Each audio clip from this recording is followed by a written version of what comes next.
Hello, and welcome back to Sharing a Chapter a Day. This is Do, Ra, Me, and today I will be reading Chapter 46 of Engagement in Peril by Dara, Odoe, Sok. Chapter 46 is titled Tijuana, Beers and Misfortunate Whores. During the last week of A school, a couple of my classmates decided to take me to Tijuana, Mexico, which was just about 20 minutes away from our base in San Diego. It was to celebrate our graduation of sort from A school. "We're gonna get you laid, Sock," they bluntly stated out loud throughout the open bay corridor.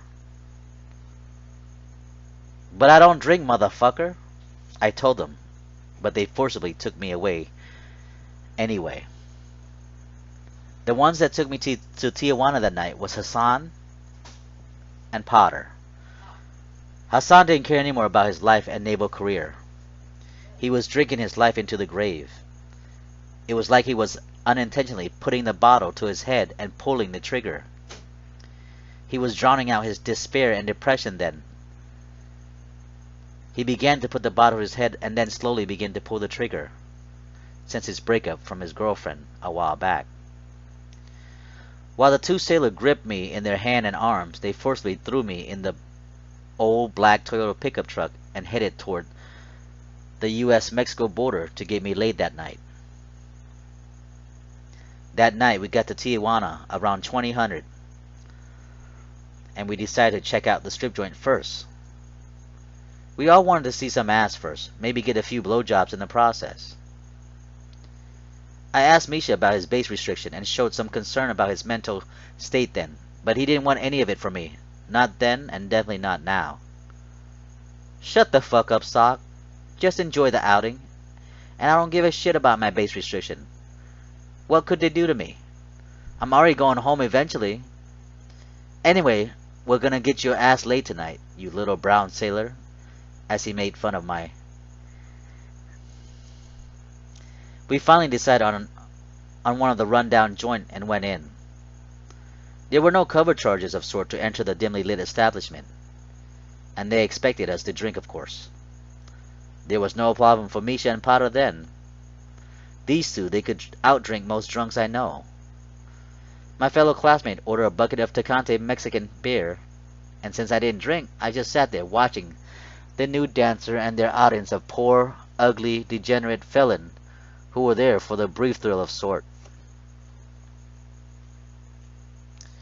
It was my first time in an actual bar, let alone in a strip joint of sort, and it was pretty nasty. The not-so-attractive older dancer allowed herself to be touched, poked, and mutilated. A guy was putting his fingers and his fists inside of her vaginal opening, poking and molesting her while giving her pocket change as payment. "What the fuck? That shit is sick," I thought aloud to myself. I felt sick at the sight of these assholes' action. And Hassan and Potter jokingly passed me a bill and some change and egged me to do the same to the poor, unfortunate woman. But I refused any participation in the hideous act. "Fuck you guys," I exclaimed, getting my point out of denial across. I was up for some fun and getting my balls sucked and such, but not like this. I wasn't ready to demean someone like that. And I don't think Shinshin would do that sort of thing either if he were here. He'd probably rescue that poor stripper from her obscene job then. After a while, we got tired of watching the nude pole dancer, and after several buckets of beer for my sailor companion, we left and went next door to another strip joint. The atmosphere here was about the same as the previous one, with bad lighting. Stingy aroma of urine covered the room, and the patrons seemed pretty rugged and menacing. There were drunks and horrible people in there as well, yelling and wanting to fight an American of sort. And they noticed we were sailors due to our identical haircut and astute, upright demeanor. So with trouble brewing around us, we decided to leave after 4 songs or so. And then we finally ended up at a dance club several blocks away, from the unpoliced and unregulated, adulterated cantinas that sickened me more than anything that I had ever experienced before in my entire life so far. That night, Hassan and Potter were going all out with the liquor. They had ordered several buckets more full of beers at the dance club. "More cervezas, more shots!" they would yell and moan to the club employees. And more were brought to them. The price of alcohol was decent then, and they expected you to drink.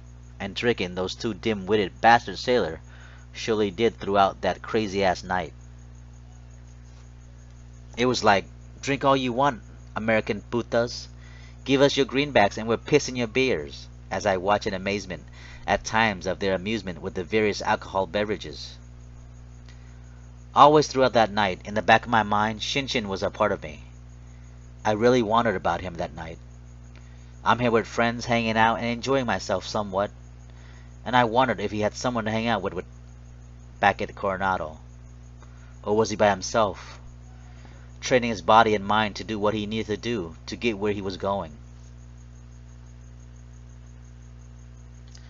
While drunk and inhibited, Potter danced with anyone and everyone who would dance with him, comically tearing up the dance floor in the best way he knew how, and at times unable to balance himself to prevent his many falls and stagger on the unsanitary, alcohol-drenched, dirty-up concrete dance floor. Hassan, too, was out of it. Instead of dancing, he would look, point, and yell at other patrons, saying and screaming out nonsense and incoherent words that they just ignored. He was trying to get a rise out of people. He didn't care who was listening. Hassan was killing himself slowly that night with alcohol and really getting wasted in the process. I guess that was his goal that night. I wish Shinshin was here with me to talk some sense into him, into Misha then. As for myself, who doesn't drink or party, while taking in deeply the fresh, acidic Mexican night air, I sat next to the railing, next to the window, staring outside with thoughts of Shinshin running through my wandering head, and then, several times, with thoughts of Heather, the lovely blonde I got the great handjob from at Basic several weeks earlier. There was also thoughts of Beverly, the lovely Pinoy girl I so longed to have while in high school, at Poly, and remembering the one time that when I saw her sweet pink undies when she sat with her legs wide open one time during Russian class. They were all on my mind while I was talking to Hassan about the future plans, about his future plan when he went home months down the road. We made small talks, but mostly both of us were lost in our own thoughts. I'm sure Hassan's thoughts were more traumatic than mine were. He was losing his life once again, and had to start all over, and it seemed that he was lost mentally, and by the look of him, he was also physically drained. The drugs and constant drinking was taking a toll on his once healthy hard body. Misha was perishing before me. Only if Shinshin were here to talk some sense into him, perhaps Misha would pull through this hurdle okay. That's what I like to think would happen. Wishful hopes on my part, that's all. At various intervals throughout the night, the two inhibited companion bastards tried getting me to drink a few beer or take a few shots with them, but I refused, and they never pushed me too much. That's a good thing about me not drinking that night, because I ended up having to drive all of us back to our command that night, although I was unlicensed at the time and unfamiliar with a stick-shift vehicle. By that time then, Potter and Hassan was now red in the face and seemed drunk of their ignorant minds. While there in the crowded dance club, we met some college girls from San Diego State and University of San Diego, who were residing in the dorms there. Several of them came with their boyfriends and classmates or whatnot. I thought they were cool at first, but then they turned out to be a bunch of whores and bitches. They tried to get Hassan to buy them all the drinks and such, requesting shots after shot and making him pay for it. After a while, he got pretty drunk and got out of hand and almost got into several fights with fellow sailor, marines, and college student there.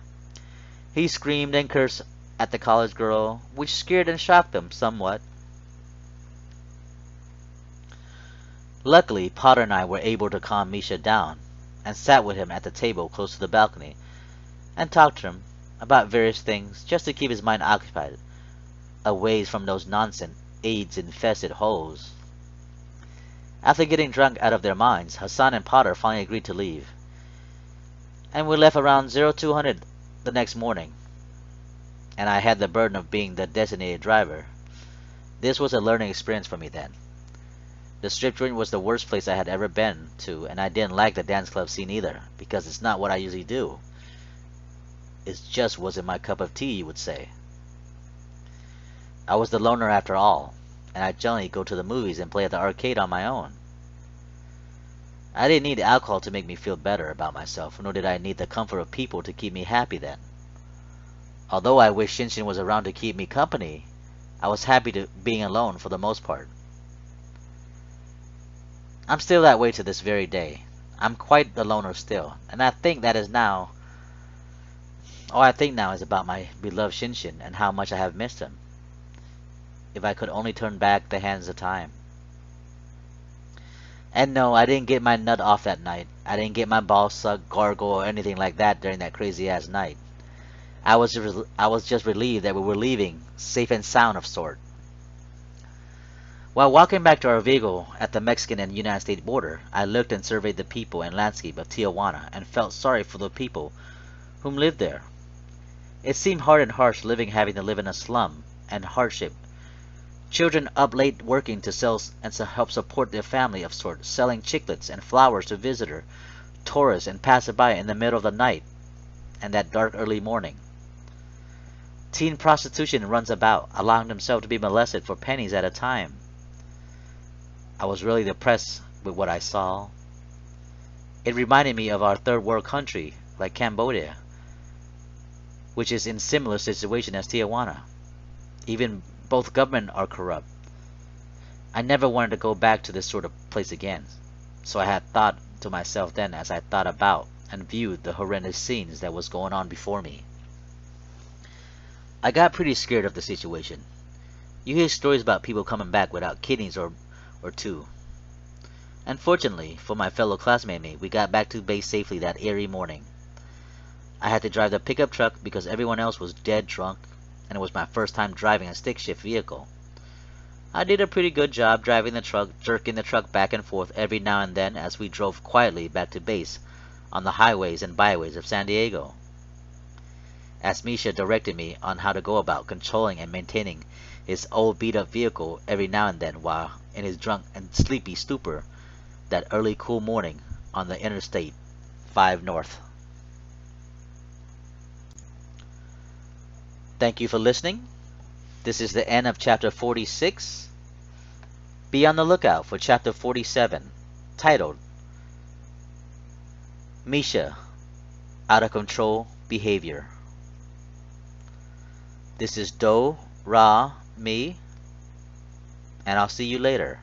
Thank you.